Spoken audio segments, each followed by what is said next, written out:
Joseph de la Capelle, catholique et légitimiste. Je vous fais une vidéo d'un petit village, vous voyez, dans Paumé en Isère. Vous voyez cette église, eh ben, c'est beaucoup plus que le temple de Jérusalem parce qu'il y a eu non seulement au moins une fois la Sainte Messe, mais une multitude de fois.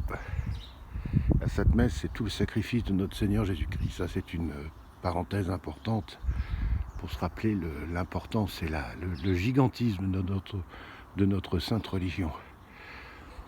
Donald Trump, rien n'est fini. Moi, je vous donne les sources. Moi, je regarde pas mal, je me documente pas mal sur Internet. Et ce qui s'avérerait, donc il y a beaucoup de retours qui se complètent et qui sont en fait assez d'accord. Il y a pas mal de sources. Ça, je vous laisse les trouver, parce que je ne veux pas donner de nom, parce que je ne veux pas impliquer qui que ce soit, bien que ce sont des gens qui se sont impliqués. Donc l'idée, c'est que le gouvernement, l'État des États-Unis en 1871, il y a eu un coup d'État des financiers. En fait, les États-Unis sont devenus une propriété privée.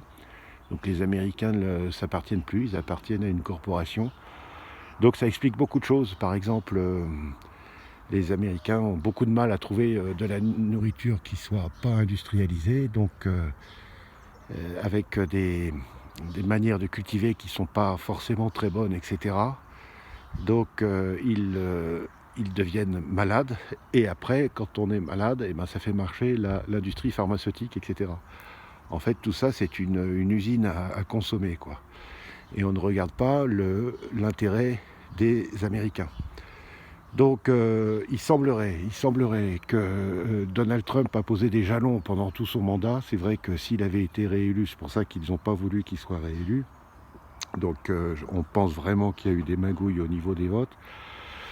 Mais il a posé des jalons. Et il semblerait qu'il ait une grosse partie de l'armée avec lui. Donc en fait, il est revenu au mois de juillet, je crois, il est revenu à la constitution originelle des États-Unis. Donc il a signé des papiers, etc. C'est-à-dire que la corporation de 1871, c'est-à-dire que les États-Unis soient une propriété privée, c'est fini. Donc il a laissé faire après l'élection, enfin la fausse élection de Biden, etc., toute son équipe, etc. Mais il faut garder espoir. Alors, moi je regarde tout ça d'un point de vue spirituel, et donc il ne faut pas cesser de prier, quoi.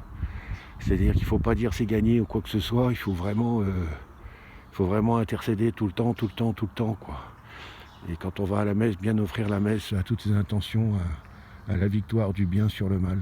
Voilà, c'était quelques réflexions, mais qui sont très importantes. Donc aujourd'hui, nous sommes le 5 février 2021.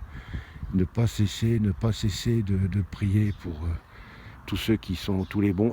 Et pas cesser de faire oraison, dire le chapelet, enfin voilà, et à s'intérioriser très fort. Puis en ce moment, c'est facile, parce que s'intérioriser, il n'y a pas grand-chose d'autre à faire.